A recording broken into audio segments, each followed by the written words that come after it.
இந்த வீடியோவில் NMS எக்ஸாமுக்கான previous year question பேப்பர்ஸ்லேருந்து கொஞ்சம் முக்கியமான கொஸ்டின்ஸ் எல்லாம் டிஸ்கஸ் பண்ண போகிறோம். இதில் பாருங்கள், ஏ-ஏபிபி இந்த மாதிரி ஒரு சென்டென்ஸ் கொடுத்துருக்காங்க. இதில் கொஞ்சம் ஆல்ஃபபெட்ஸ் வந்து மிஸ் பண்ணியிருக்காங்க. அப்போ இதில் கரெக்டாக இதில் எந்த ஆல்ஃபபெட் போட்டால் சரியான மேட்ச் நமக்கு கிடைக்குது அப்படின்னு கேட்டிருக்காங்க.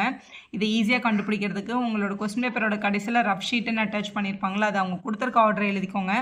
இதில் இருக்க ஒரு ஆப்ஷனாக எழுதி பார்த்தா ஈஸியாக தெரிஞ்சிடும். இப்போ நான் இந்த முதல் ஆப்ஷன் எழுதுகிறேன். இதில் வந்து இந்த விடுபட்ட இடத்துல ஏஏபிபின்னு கொடுத்துருக்காங்க. அதாவது ஏஏபிபி அப்படின்னு கொடுத்துருக்காங்க. இது ஏதாவது ரூலில் இருக்கான்னு பாருங்களேன்.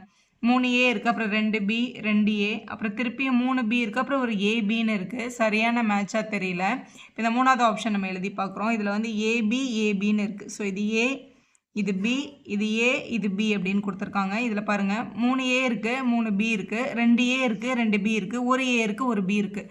ஸோ 3 தடவை, அப்புறம் 2 தடவை, அப்புறம் ஒரு தடவை வந்திருக்கு. அப்போ இந்த மூணாவது ஆப்ஷன் சரியான ஒரு லாஜிக் சீக்வன்ஸை கொண்டு வருது. மற்ற ரெண்டும் கொண்டு வரல, வித்தியாசமாக இருக்கிறதுனால உங்களோட மூணாவது ஆப்ஷன் தான் சரியான ஆப்ஷன். அடுத்த கொஸ்டின் பாருங்கள். ஒரு போட்டித் தேர்வில் ஒவ்வொரு சரியான விடைக்கும் 4 மதிப்பெண்கள் வழங்கப்படுகிறது, ஒவ்வொரு தவறான விடைக்கும் 2 மதிப்பெண்கள் குறைக்கப்படுகிறது அப்படின்னு சொல்லியிருக்காங்க. ஒரு கரெக்ட் ஆன்சருக்கும் +4 போடுவாங்க, ஒரு ராங் கொஸ்டினுக்கும் -2 பண்ணுவாங்க. ஸோ ரெடியூஸ் பண்ணுவாங்க 2 மார்க் அப்படின்னு சொல்லியிருக்காங்க. 20 வினாக்கள் கொண்ட ஒரு தேர்வில் ஒரு மாணவன் அனைத்து வினாக்களுக்கும் விடையளித்ததில் 4 1 பங்கு தவறானது எனில் அவனோட மதிப்பெண் என்ன அப்படின்னு கேட்டிருக்காங்க.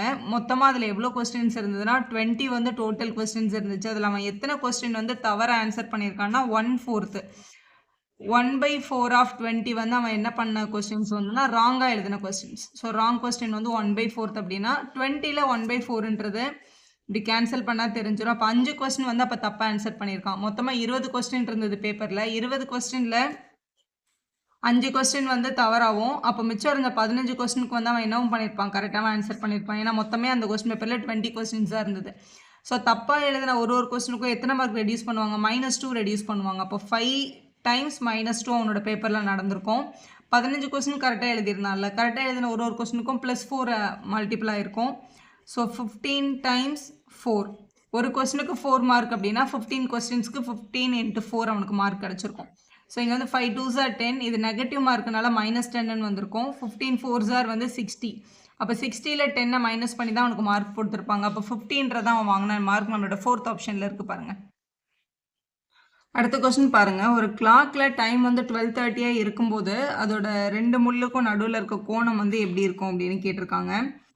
ஸோ 12 o'clock கரெக்டாக சென்டரில் இருக்கும் உங்களோட அந்த சின்ன முள், மணியோட முள் வந்து. இப்போ 30ன்னும் போது மினிட் வந்து கரெக்டாக இந்த 30னா 6 இருக்கும். ஆனால் இந்த அந்த மணியை காட்டுற முள் வந்து கரெக்டாக வந்து 12ல் இருக்காது. ஏன்னா 12:30 ஆகிடுச்சுல. அப்போ அந்த முள் இங்கேருந்து நகர்ந்து இங்கே பாதி தூரம் போயிருக்கும். 12க்கும் 1க்கும் நடுவில் தான் இருக்கும். அப்போ இந்த ஆங்கிள் தான் என்ன அப்படின்னு கேட்டிருக்காங்க. ஸோ ரிஃப்ளெக்ஸ் ஆங்கிள் அப்படின்னா பின்வளைவு கோணம்னா 180 விட அதிகமாக இருக்குமா, அப்டியூஸ் அப்படின்னா 90க்கும் 180க்கும் நடுவில் இருக்குமா, ஸ்ட்ரெயிட்னா கரெக்டாக 180 டிகிரி இருக்குமா, குறுங்கோணம்னா 90 விட சின்னதாக இருக்குமா அப்படின்னு கேட்டிருக்காங்க. இந்த ஆங்கிள் பாருங்கள், 90 விட பெருசு, ஆனால் 180 விட சின்னது. அதை நம்ம என்னென்னு சொல்லுவோம்னா விரிகோணம் அப்படின்னு சொல்லுவோம். அப்டியூஸ் ஆங்கிள் அப்படின்றதான் சரியான ஆப்ஷன் உங்களோட செகண்ட் ஆப்ஷனில் இருக்குது. ஸோ ஏன்னா இது வந்து 90 விட பெருசாக இருக்குது, அதனால இது பேர் அப்டியூஸ். அடுத்த கொஸ்டின் பாருங்கள். 0.56 0.56 -0.44 -0.44 அதே மாதிரி கீழே மைனஸில் இருக்குது. காம்படிட்டிவ் எக்ஸாமில் இந்த மாதிரி கொஸ்டின் வந்தால் இதை உட்காந்து மல்டிபிள் பண்ணி மைனஸ் பண்ணி டிவிஷன் கண்டிப்பாக பண்ணாதீங்க. அது எப்படி பண்ணணும்னா, ஸோ இது நம்மளோட பேசிக் ஃபார்முலா. இப்போ இந்த 2 நம்பரும் பார்க்க ஒரே மாதிரி இருக்குது, இந்த 2 நம்பரும் பார்க்க ஒரே மாதிரி இருக்குது. இப்போ வந்து ஏ வந்து 0.56 அப்படின்னும் பியை வந்து 0.44 அப்படின்னும் நம்ம எடுத்துக்கிறோம்னு வச்சுக்கோங்களேன். அப்போ இந்த கொஸ்டின் பார்க்க எப்படி இருக்குது தெரியுமா, A multiple by A minus B multiple by B divided by A minus B மாதிரி இருக்குது கொஸ்டின் பார்க்க. ஸோ ஏ இன்ட்டு ஏ அப்படின்னா ஏ ஸ்கொயர்னு அர்த்தம், பி இன்ட்டு பின்னா பி ஸ்கொயர்னு அர்த்தம். அப்போ கீழே ஏ மைனஸ் பின்னு இருக்குது. ஏ ஸ்கொயர் மைனஸ் பி ஸ்கொயர் மாதிரி இருக்கா கொஸ்டின். ஏ ஸ்கொயர் மைனஸ் பி ஸ்கொயர் நம்ம எப்படி எழுதிடலாம், ஃபார்முலா படி ஏ ப்ளஸ் பி இன்ட்டு ஏ மைனஸ் பி அப்படின்னு எழுதிக்கலாம். கீழே ஆல்ரெடி நம்மக்கிட்ட ஒரு ஏ மைனஸ் பி இருக்குது. அப்போ இது என்ன இருக்கும், கேன்சல் ஆகிருக்கும். அப்போ நம்மளோட final answer A plus B தான். நம்ம ஏபியை தானே இந்த நம்பர்னு கன்வெர்ட் பண்ணியிருக்கோம். அப்போ ஏயும் பியும் ஆட் பண்ண ஆன்சர் கிடச்சிரும். இதை ஆட் பண்ணிக்கலாம். So 10 balance 1 10 balance 1 1. அப்போ 1.001ன்றதான் நம்மளோட கரெக்டான ஆப்ஷன், நம்மளோட ஃபர்ஸ்ட் ஆப்ஷனில் இருக்குது பாருங்கள். அடுத்த கொஸ்டின் பாருங்கள். இதே கொஸ்டின் வந்து நம்ம சேனலில் இது வந்து ஒரு தடவை ஷார்ட்டில் போட்டிருந்தோம் நம்ம. ஆனால் இது கம்ப்ளீட்டாக பாருங்கன்னா அது ஜஸ்ட் 1 minute தான். அது ஃபுல்லாக கம்ப்ளீட்டாக பார்க்காம ராங் அப்படின்னு ஒரு சில ஸ்டூடெண்ட்ஸ் சொல்லியிருந்தாங்க. ஆனால் ஃபைனல் ஆன்சர் 11 தான் நம்ம ரீச் பண்ணியிருந்தோம். இதில் என்ன கேட்டிருக்காங்க அப்படின்னா 8ஆல் மீதியின்றி வகுப்படும் ஈரிலக்க எண்களின் எண்ணிக்கை எத்தனை அப்படின்னு கேட்டிருக்காங்க. ஸோ 8ஆல் டிவைட் ஆகணும். அது ஒரு 2 டிஜிட் நம்பராக இருக்கணும். இங்கே பாருங்கள் இங்கிலீஷில் how many 2 digit numbers are divisible by 8 அப்படின்னு கேட்டிருக்காங்க. இப்போது 8 டேபிள் இப்போ 2 டிஜிட் நம்பர் அப்படின்றது வந்து நமக்கு 99 வரைக்கும் வரும் இல்லையா? ஸோ இங்கே வந்து இப்போ 1லேருந்து எடுக்கக்கூடாது. ஆனால் இப்போ 1லேருந்து 99 வரைக்கும் எத்தனை நம்பர் வந்து 8ல் டிவைட் ஆகுன்றதை நம்மளால் ஈஸியாக கண்டுபிடிக்க முடியும். அப்படி கண்டுபிடிச்சிட்டு அதுக்கப்புறம் 1 டிஜிட் நம்பரை ரிமூவ் பண்ணிடுங்க. அதுதான் ஈஸின்னு சொல்லியிருந்தோம். இப்போ இங்கே வந்து 99 இருக்குது. 99க்கு முன்னாடி எத்தனை நம்பர் வந்து 8 டேபிள்ஸில் வரும் அப்படின்னு பார்க்கலாம். ஸோ முதல்ல இங்கே 8, 16, 24 இந்த மாதிரி 8 டேபிள்ஸில் வர எல்லா நம்பரும் 8ஆல் டிவைட் ஆகும். இப்போ 8ஆல் டிவைட் பண்ணும்போது 1 8s are 8, பேலன்ஸ் 1. இங்கே வந்து 9 இருக்குது. 9 2s are 16. அதுக்கப்புறம் வந்து இங்கே 3ன்னு வந்துடுது. அப்போ வந்து 8 12s are 96ன்னு இங்கே வந்திருக்கும். 96க்கு அப்புறமா இந்த நம்பரும் 8 டேபிளில் வரல 2 டிஜிட்டில். அப்போ வந்து எத்தனை நம்பர்ஸ் வந்து 8 டேபிளில் வரணும்? ஆக்சுவலாக 12 நம்பர்ஸ் இருக்குது. அதாவது 8லேருந்து 96 வரைக்கும் தேர் ஆர் 12 நம்பர்ஸ் இருக்குது. இதில் 8ன்றது ஒரு 1 டிஜிட் நம்பர். ஏன்னா நம்மக்கிட்ட 2 டிஜிட் நம்பர் மட்டும் தானே கேட்டாங்க. அந்த 8ஐ மட்டும் ரிமூவ் பண்ணிடணும். அப்போ 12லேருந்து 1 மைனஸ் பண்ணிட்டோன்னா அப்போ மொத்தம் 11 நம்பர்ஸ் இருக்குது. 8ஆல் டிவைட் ஆகிற நம்பர் 2 டிஜிட் நம்பர். 11ன்றது உங்களோட கரெக்டான ஆப்ஷன். அது உங்களோட 3rd ஆப்ஷனில் இருக்குது பாருங்கள். அடுத்த கொஸ்டின் பாருங்கள். அடுத்து கேட்டிருக்காங்க ஒரே வரிசையில் உள்ள 8 வீடுகளில் எத்தனை பொதுச்சுவர்கள் இருக்கும் அப்படின்னு கேட்டிருக்காங்க. ஸோ வந்து 8 ஹவுஸ் இருக்குது. சும்மா அப்படி ஒரு நம்பர் போட்டுக்கோங்க. ஸோ இப்போ எல்லா ஹவுஸ்க்கும் இங்கே முன்னாடி ஒரு வால் இருக்கும், இங்கே பின்னாடி இப்படி ஒரு வால் இருக்கும்ல. இந்த வால் வந்து காமன் வால் கிடையாது. ஏன்னா இது ஃபஸ்ட்டு ஹவுஸ்க்கு மட்டும் தான் இருக்குது. ஆனால் இது வந்து ஒரு காமன் வால். ஃபஸ்ட் வீட்டுக்கும் செகண்ட் வீட்டுக்கும் சென்டராக இருக்கிறதுனால. ஸோ இது வந்து first common wall, second, third, fourth, fifth, 6th, 7th இந்த 7மே வந்து காமன் வால் தான். இந்த கடைசியாக இருக்கிறது வந்து காமன் வாலில் வராது. ஏன்னா அது அந்த ஹவுஸ்க்கு மட்டும் தான் இருக்கும். அப்போ 7 அப்படின்றது தான் சரியானது. 7 காமன் வால்ஸ் இருக்கும். அப்போ 4th ஆப்ஷன் தான் உங்களோட கரெக்டான ஆன்சர். அடுத்து பாருங்கள் ரகசிய குறியீட்டு முறையில் பிஆர்ஜி 3 ஆட் பண்ணோன்னா 702 வரும்னா 6ஐ குறிக்கிற எண் என்னன்னு கேட்டிருக்காங்க.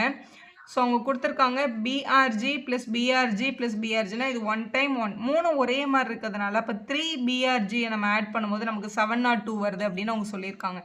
மல்டிப்பிள் இருக்க 3 நம்ம அந்த பக்கம் எடுத்துகிட்டு போனோம் அப்படின்னா என்ன ஆகும்? டிவைட் ஆகும். அப்போ 702 டிவைடட் பை 3ன்னு கிடைக்கும். ஸோ இதை கேன்சல் பண்ணால் 2 3s are 6, balance 1, 3 3s are 9, balance 1 4. So PRG அதோட குறியீடு வந்து 234 அப்படின்னு கிடைக்குது. இதில் 6க்கு வர்ற நம்பர் என்னன்னு கேட்டிருக்காங்க. 6ஓட நம்பர் வந்து 3ன்னு கிடச்சிருக்கு. 3 தான் நம்மளோட கரெக்டான ஆப்ஷன். 3 வந்து ஃபர்ஸ்ட் ஆப்ஷனில் இருக்குது பாருங்கள். நெக்ஸ்ட்டு பாருங்கள் ரகசிய குறியீட்டு முறையில் கூடிங்கில் கேட்ன்றதை 24ன்னு எழுதி டாக்ன்றதை 26ன்னு எழுதுனா ஃபாக்ஸ்ன்றதை எப்படி எழுதணும்னு கேட்டிருக்காங்க. ஸோ காம்படிட்டிவ் எக்ஸாம் எழுத போகிறவங்க ஏபிசியோட நம்பர் இந்த முன்னாடி இருந்தோம் அந்தமாதிரி ரிவர்ஸ்லேயும் நம்பர் போட கற்றுக்கோங்க. இல்லை ஏதோ ஒன்று வந்து க்ளீனாக தெரிஞ்சுருந்தால் அந்த ரிவர்ஸ் வந்து ஈஸியாக யோசிச்சிடலாம். ஆக்சுவலாக இப்போ வந்து இசட் வந்து இங்கே 26னா இங்கே கீழே ஆக்சுவலாக 1 வரும். இப்போ 1 + 26 வந்து 27. அதுமாதிரி எல்லா நம்பருக்கும் அடிஷன் வந்து 27 தான் வரும். இப்போ பின்னாடி இருந்து நம்பர் போட்டால் கண்டிப்பாக டி வந்து 7th தான் இருக்கும். ஏன்னா அப்போ தான் அடிஷன் வந்து 27 வரும். அப்படி யோசிச்சு கூட நம்ம வந்து ஈஸியாக ஆன்சர் பண்ணலாம். ஏன்னா நம்பர் தெரிஞ்சு வச்சுக்கிட்டிங்கன்னா உங்களுக்கு இந்த மாதிரி கொஸ்டின் ஈஸியாக ஆன்சர் பண்ண முடியும். இப்போ கேட்ன்றது வந்து 24. இப்போ சியோட ஆல்ஃபபெட் உங்களுக்கு தெரியும் 3, ஏன்னா 3rd லெட்டர் ஃப்ரண்ட்லேருந்து. ஏயோட நம்பர் வந்து 1, டீயோட நம்பர் வந்து 20. ஸோ T20 மேட்ச் ஞாபகம் வச்சுக்கோங்க. டீனா 20 தான். நீங்கள் நம்பர் போட்டு உங்களுக்கு உங்கள் நேமுக்கு என்ன லெட்டர் வரும் அந்த மாதிரி ஈஸியாக ஞாபகம் வச்சுருந்தா அதை யோசிக்கிறது கொஞ்சம் ஈஸியாக இருக்கும். ஸோ இது வந்து 24. ஸோ அடுத்து வந்து டாகு. டியோட ஆல்ஃபபெட் வந்து 4, ஓவோட ஆல்ஃபபெட் வந்து 15, ஜியோட ஆல்ஃபபெட் வந்து 7. ஸோ இவங்க எல்லாரும் ஆட் பண்ணால் 26 கிடைக்குது. அப்போ கரெக்டாக தான் யோசிச்சிருக்கோம். ஃப்ரண்ட்டில் இருந்து நம்பர் போட்டு அவங்கள ஆட் பண்ணி எழுதியிருக்காங்க. ஃபாக்ஸுக்கு என்னன்னு கேட்டிருக்காங்க. எஃப்ன்றது 6, ஓன்றது வந்து 15, எக்ஸ்ன்றது வந்து 24. ஸோ எல்லாத்தையும் ஆட் பண்ணால் 45 கிடைக்குது. அதுதான் நம்மளோட கரெக்டான ஆப்ஷன். அது நம்மளோட செகண்ட் ஆப்ஷனில் இருக்குது பாருங்கள். வீடியோ யூஸ்ஃபுல்லாக இருந்தால் ஒரு லைக் போடுங்க. உங்கள் ஃப்ரெண்ட்ஸ்க்கும் ஷேர் பண்ணுங்கள். Subscribe for more videos.